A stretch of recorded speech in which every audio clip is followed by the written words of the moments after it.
Welcome back, fight fans, to BTR Boxing Podcast. Big fight preview for this week. We have Dillian Whyte versus Jermaine Franklin going on this weekend, and we also have Regis Prograis and Jose Zepeda for the WBC Super Lightweight Championship, the vacant Super Lightweight Championship vacated by a certain Josh Taylor. So we'll be talking about those two fights on this episode, but we will of course cover any other notable fights that are happening this weekend from the UK, USA, and anywhere else in the world. I'm delighted to be joined by Lukie. Lukie, you're back on for a big fight preview again. Thank you so much, as always, for covering the show for Johnston in his absence, and it's a great pleasure having you on. The listeners like having you on. You like coming on. It's a match made in heaven. It's fun. It's fun. Welcome back. Yeah, we love it, don't we? We do that Shooting the Breeze episode, and we've got another one coming as well this week that we're doing together. So excited to talk to you on that show about some different related topics to the sport. But this show, guys, is all about the big fights this weekend. Dillian Whyte is back in action after his loss in April to Tyson Fury, looking to get straight back on that saddle by fighting 21-0 undefeated American Jermaine Franklin. Now, I've heard about Jermaine Franklin. I've known about him for about 4 years now. I feel like his career seems to have progressed quite slowly over the past 4 years since I learnt about him and started to sort of keep an eye on what he was doing in the sport. Even 4 years ago, when I was working for ESBR Boxing, one of the guys there did an exclusive with him when he was like sort of 14, 15-0. And I just don't think his career's moved that much more forward than what it was 4 years ago. Is there a specific reason why he's not been propelled into these big fights yet up until now? Got caught in a delay. I think the big thing with guys like Jermaine Franklin is nothing different than a guy who's scheduled to fight on. His name's Stephen Shaw, who also fights this week. The big shot. I like listening to him talk. If you don't have the biggest promoters in the world, you probably don't have the biggest opportunities in the world. I think a guy like Jermaine Franklin built his record up. There was enough money to build him to that spot, but now it simply comes down to when do the opportunities. I think that's why. Like, why is Michael Hunter opportunities, right? You could label whatever reasons, but part of it is maybe it's because he doesn't have a huge backing behind him to say, okay, Michael Hunter is going to fight Otto Wallin. Why does Otto Wallin not get opportunities? Deeper, I think Martin McCauley's better than what's his face? Dillian Whyte. I think Martin McCauley is everything people say Dillian Whyte is. That's Martin McCauley, and is really how Dillian Whyte is, because Dillian Whyte loses to, like, if Dillian Whyte were to lose, I don't think it was people. There's no special effects. He just comes forward, hits hard. But I think the answer is Jermaine Franklin didn't have the system in place to get. So what we're saying here really is it boils down to the fact that some of these guys are heavily under-promoted and they're not really propelled into their limelight the same way like a Dillian Whyte is, because obviously Dillian, from the UK's perspective, has been on the radar of Eddie Hearn. He's been on the radar of other promoters in the UK that have been able to propel him, into these big fights. And ultimately, his biggest fight really did come with Tyson Fury. Obviously, he had the Povetkin fights over the course of COVID and the pandemic that was going on. He loses, he comes back, he wins. People say Povetkin was still recovering from COVID, and there's always a load of excuses as to why a certain fighter might have won or lost a certain fight. But I feel like with Dillian, he's been, some might say he's not been promoted well because it took him how many days to get that shot at the WBC title. However, what I'm trying to point out is that he's been on the radar a lot longer than Jermaine Franklin has, and even though Jermaine's been on my radar for the past 4 years, he's not really been in a significant fight. Is he still promoted by Dimitri Salita Promotions? I'd assume fighter. Great.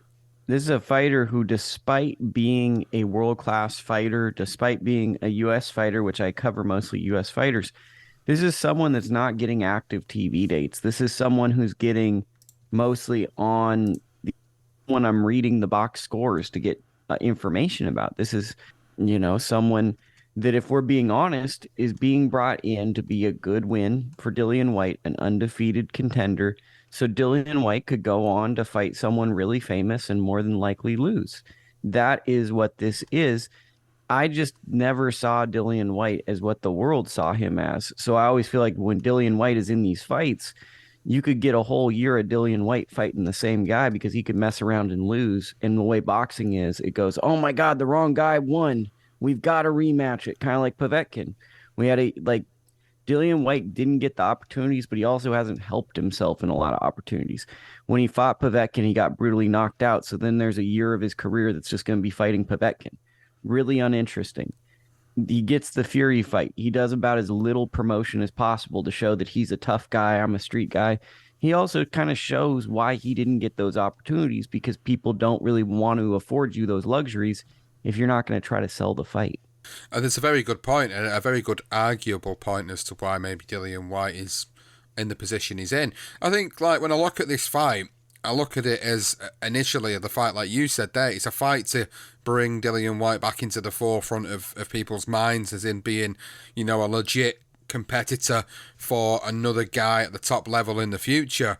And with Jermaine Franklin, however, you know, he hasn't fought for 3 years up until May this year. So for me, it does kind of feel a little bit like they are spoon feeding Franklin to Whyte a little bit to try and make Whyte look good, but from what I've seen of Jermaine Franklin, motivated and in shape, he does look like the kind of guy that would actually give Dillian Whyte a little bit of trouble, you know.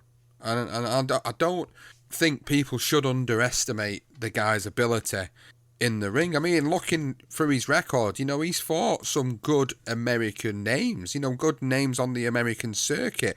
Jerry Forrest, Rydell Booker, you know, 2 names straight away that jump out to me that I'm familiar with, that a lot of heavyweights get in the ring with and you know, look to sort of try and push their careers forward. So I see this as not just a Dillian Whyte is going to roll over this guy. I see this as a highly competitive fight where, you know, there's a chance that Dillian might lose this fight. And if he loses this fight, I mean, people do come back from second and third losses. I mean, look at Derek Chisora. He's getting his shot and he's had how many losses now? So it's not out of the realms of possibility for Dillian Whyte to lose this fight and come back again. But realistically, when you're looking at pushing yourself back into heavyweight title contention, you need to be beating these opponents. And who's going to be the hungrier here? Dillian Whyte's already tasted, you know, that sort of top level opponent and top opportunity. And he's come up short in his biggest opportunity. But when you look at a guy like Jermaine Franklin, he hasn't had it. He's the guy that loses to the guys, Dillian Whyte. So, like, if you're the really good guy, you beat Dillian Whyte.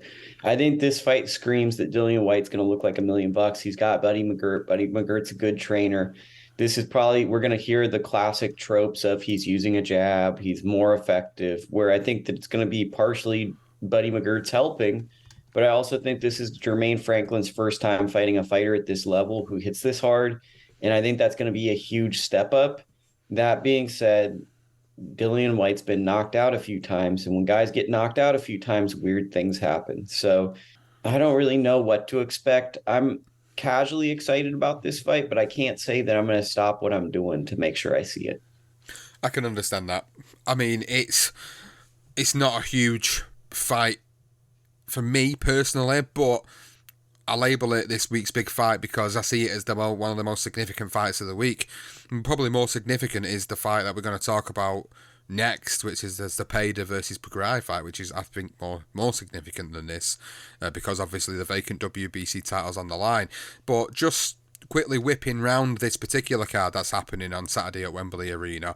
Fabio Wardley, Nathan Gorman, vacant British heavyweight title. Fabio Wardley now looking to stamp his authority on our domestic scene in the UK, coming against Nathan Gorman, who obviously had his moment against Daniel Dubois and came up short, but has since come back with 3 victories on the bounce, one in 2020, one in 21, and one in 2022 earlier this year. So it's a perfect opportunity for both of these guys to sort of stamp their authority on the UK domestic heavyweight scene at the moment. And then you've got Craig Richards, Ricard Bolotniks, which I think is a pretty tasty affair on the card. Sandy Ryan, Chevon Clark, Pat McCormack. You know, these are all names that the UK fight fans will be aware of. That'll be on this particular card. It's not the greatest card in the world. You know, I always say that when I think about certain fights on cards. It's a watchable card. You know, it's not something that'll jump out at me and go, oh, I really need to watch this card this weekend. However, I will be tuning in to sort of see what happens in some of the bigger fights on this particular card. But as I just said to you then, Lukie, it's not the fight of the weekend for me. The fight of the weekend is Zepeda against Prograis for the WBC Super Lightweight title. Josh Taylor vacates the title. He is now fighting Jack Catterall in February. It's been confirmed that rematch is happening with only one title on the line, of course. He's lost his IBF, he's lost his WBC, he's lost his ring, he's lost everything practically, Josh Taylor. But he's done that to take this fight and try and right the wrongs in his mind. I mean, that's an interesting debate to have, really, is now why would you give up your titles to take this fight? But I think it was quite obvious why he needed to do it. He was soundly beaten in that fight, and it was probably one of the worst decisions in boxing in the last 10-15 years, in my personal opinion. I think there was quite a few people that felt the same about that fight. So Josh Taylor effectively loses the majority of his titles. This title becomes vacant. Zepeda versus Prograis happens this weekend. It's been a highly under-promoted fight, but it's an exciting fight. I mean, what are you thinking about this particular fight this weekend? I mean, it's good. I think that I was writing about this morning because it's a holiday in America, and I've got trying to get everything done kind of today so then I can have some. And my overview of this fight is it's hard to not talk about this fight without talking about the distribution and the promotion. Because even though this is probably one of the most exciting and most relevant fights, the fight, and it's not just on a regular pay-per-view, it's on a niche pay-per-view network, Fight TV. It doesn't really seem to have many ads. It's not having YouTube ads. It's not consuming Boxing Guy. I'm Boxing Guy. I use YouTube probably more than anyone, and I'm not seeing anything about it. So though this is a fight I'm excited about, I'm probably about as big of a Regis Prograis fan as anyone.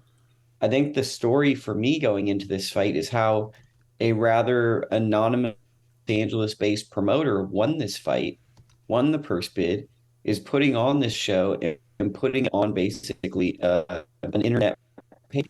It's a strange affair, isn't it? It's a strange concept, this whole card. And you know, when I look at it, I'm stuttering a bit when I'm talking because I'm in a little bit of disbelief. Like, I'm looking down at the names on this card, and I'm looking at the likes of Charles Conwell, Bakadir Jalalov, who's on this card as well. You know, these are two names that are, to me, on the cusp of pushing themselves into the major mainstream.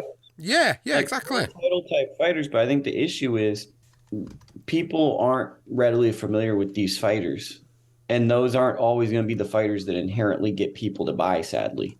And it's like pay-per-view, you 5 is a pay-per-view, right? People want a PlayStation 5. Their kid wants a PlayStation 5. Anonymous video game systems are not always pay-per-view, and I think the issue is a lot of these fighters I don't think have captured just the popular culture of the boxing collective. It's understandable why they've ended up on Fight TV, though, isn't it? Like, it's good that they're getting some type of airtime, but what level of demographic are they going to get as a result of it? I know Fight TV is quite popular in the UK, because I know there's certain events that get put on Fight TV that we wouldn't necessarily normally get.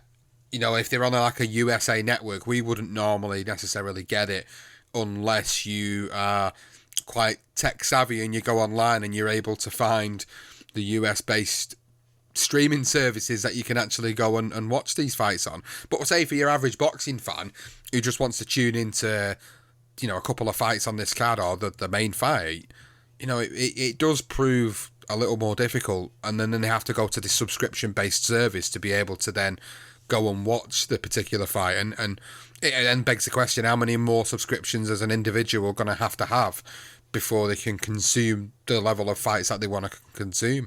And also, it also depends on the quality of what's being put on these shows as well. It's all well and good you signing up to Fight TV, maybe to watch this one fight, but, you know, are you really getting your money's worth? Are you going to be able to consume other things on there? This is what the whole format can be a really hit and miss of. And I think I'm going to open that can of worms up for our Shooting the Breeze episode, because I think it definitely... I just want to have one thing. Go. is the tone deaf nature of this fight. It's on Thanksgiving weekend, which is Black Friday before Christmas. So not just is this happening, this is one of the biggest financial institutions in America, maybe the world, for Christmas. And there's no correlation. There's no Black Friday sales that I've seen so far. There's no tie-in or anything for this event to be occurring. I'm sure it's the only date that probably could have worked, but it's like that is the most on-brand boxing thing, that Thanksgiving's here. People are poorer than they used to be. They're going Christmas shopping, and here's a $60 pay-per-view if you like boxing. Well, it's crap, isn't it? It really is. Like, when you put it like that, it's just crap if you're a boxing fan. It's even worse if you're an American boxing fan, because you guys get your pants pulled down and royally shafted onto in terms of the pay-per-views and the amount of them that you get. I mean, we complain as UK fight fans, about the amount we get, and that's just because we're not used to it, and it just keeps increasing. But I've always interpreted and viewed the casual US fight fan as paying for many, many more pay-per-views throughout the course of a 12-month period than what a UK fight fan does. So, it genuinely doesn't help when there's so much going on that is making people poorer in general, like you say, and it's coming to the time of the year where everybody's going to be out spending the wages preparing for Christmas and obviously Thanksgiving in the US. So, there's a lot of things going on, but yet they're expecting people to pay for a certain amount of money, like you said, for a fight and fight card that is, pretty average at best, barring maybe the main event. So I can understand why people get annoyed. It is annoying. Yeah, it's just don't think there is really a casual reviews unless it's a Gervonta Davis or a Ryan Garcia. Because I just think that I was saying this yesterday, but I'll say it again today. I think the casual boxing fan has lost faith that boxing fights are competitive and world title fights mean something. So we've devalued what a world title fight is, and that's what allowed influencers and all these to jump into our sport and get these fights. Oh, great. Great. So that's what's allowed influencer people to come into this sport and be able to put on fights that I think the average person thinks that Jake Paul versus Anderson Silva is more competitive than, say, a world title fight, because we've lost the faith with the general public. So I'm just going to switch attentions for a couple of moments, just because there is another card in the UK on Saturday that hasn't been mentioned. So for the UK fight fans listening, Zach Parker is supposed to be fighting Boo Boo Andrade, and that fight just got completely shelved. And now John Ryder's fighting Zach Parker for the WBO interim super middleweight title, the vacant interim title. Another title that really has no value to me as a fight fan, and it just kind of puts either man in position to fight the current WBO super middleweight champion at some point in the future. So that's the main event on the Frank Warren BT Sport card this weekend. And there are a few prospects on it, Lukie. Hamza Shiraz, Dennis McCann, Sam Noakes. These are all names that the UK fight fans will know quite well. Pierce O'Leary, Sonny Ali, another one. These are, for us, these are names that we're being sort of fed as guys of the future. And some of them do look like they are going to be guys of the future. Hamza Shiraz and Dennis McCann in particular, for me personally, are definitely two guys that will project themselves into the bigger audiences of the bigger platforms, and I think eventually, they'll start to cross over to the US, and you'll probably get to see more of them in action. But the main fight then, Zach Parker and John Ryder, it feels just like a little bit of a no man's land fight at the moment. Like, Zach Parker's 22-0 and never really had this major fight in his career. The Andrade fight was supposed to be that fight, and it was supposed to be the biggest test of his career.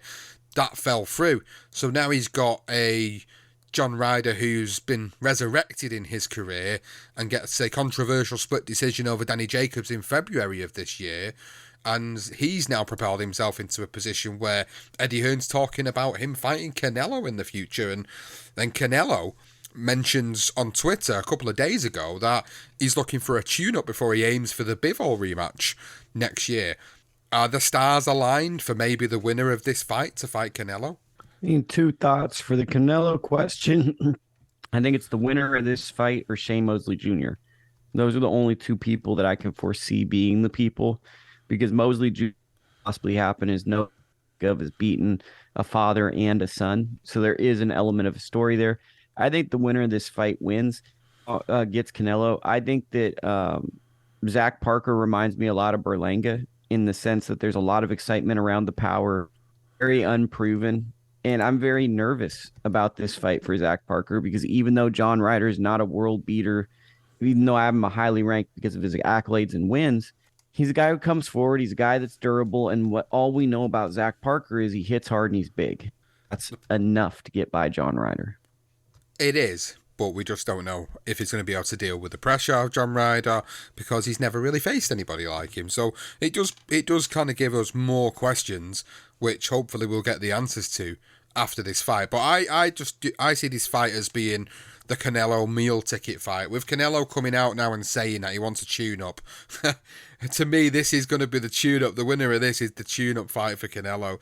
I genuinely believe it. I mean, with the interim WBO title being up for grabs and it being vacant, it just sort of screams like there's a path pretty much laid out here for the winner of this fight, and it leads Canelo nicely into a sort of, a Cinco de Mayo fight with one of these two guys, and then he moves on and tries to go for Bivol again, in September, those two sort of months that he loves to fight in so much. So it definitely a fight to tune into anyway from a UK perspective. This would be a UK fight, I think. Like if Canelo gets this fight, I'd imagine this would be like Canelo's one time coming to the UK.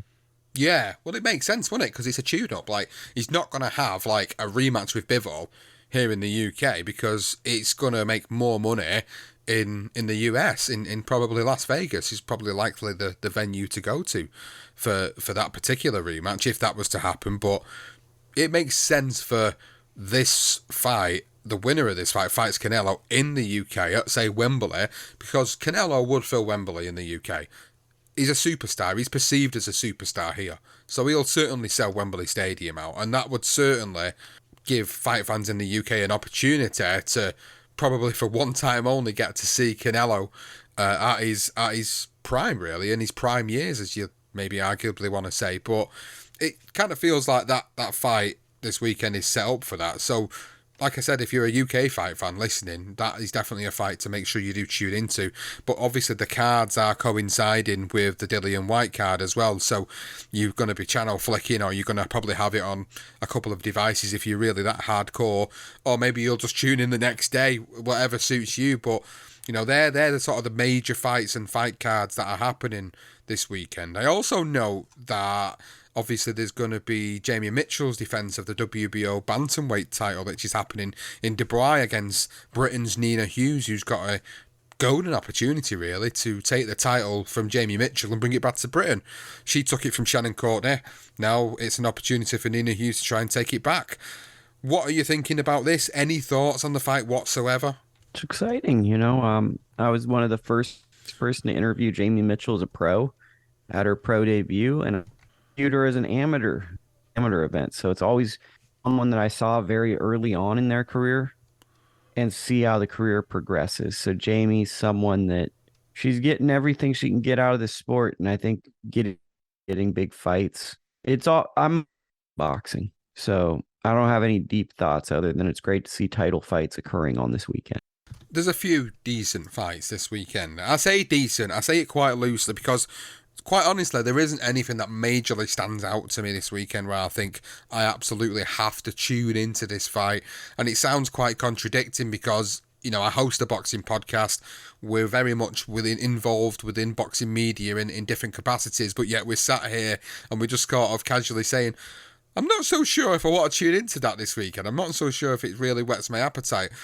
I'll be honest, I will be watching quite a few of the fights, but I'll be very selective about what I'm watching and when I'm watching it over the course of the weekend.